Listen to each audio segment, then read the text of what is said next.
d'aquesta càpsula haureu vist com hi ha refranys que són totalment imprecisos, com aquells que feia referència a una passa de ca, una passa de dimoni, en canvi d'altres que eren estrictament certs. I això ens demostra el gran coneixement del cel que també tenien els nostres avis. El temps de claror, que quan parlam de durada del dia en realitat feia referència a l'increment, en aquest cas, del temps de claror, se troba a molts de refranys com els que veurem avui. Aquests refranys fan referència precisament a aquest increment. Un pas per Sant Antoni, un pas de dimoni, per Sant Sebastià una passa de ca, fan referència a aquest increment del temps de claror que no és que sigui gaire objectiu o rigorós des del punt de vista científic, però bueno, són dos de refranys més coneguts.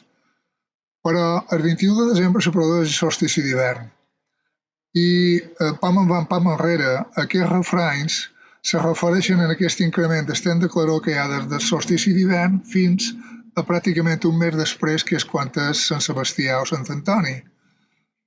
Llavors, quan veiem aquests dos refranys que han passat, una passa de ca, una passa de dimoni, en quant a Sant Antoni o Sant Sebastià, no són, des del punt de vista científic, massa precisos, per no dir gens. Però n'hem trobat qualcun que sí que ho és.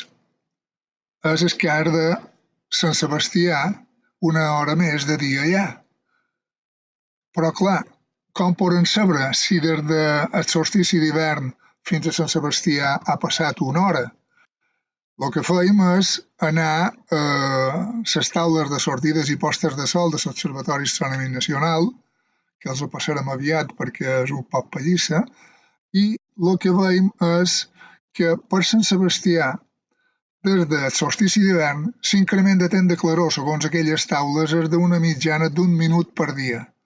I si hem dit que des del solstici d'hivern a Sant Sebastià passa mitja hora, un minut del dia serien 30 minuts i, per tant, aquest refrany que tenim aquí davant, per Sant Sebastià, mitja hora més si fa no fa, és estrictament cert i demostra un notable coneixement del pas del temps. Per tant, tornant a aquest refrany que havien dit que una hora més de dia hi ha, vos pareix que és tan inexacte com sembla o se podria arreglar amb una petita variació?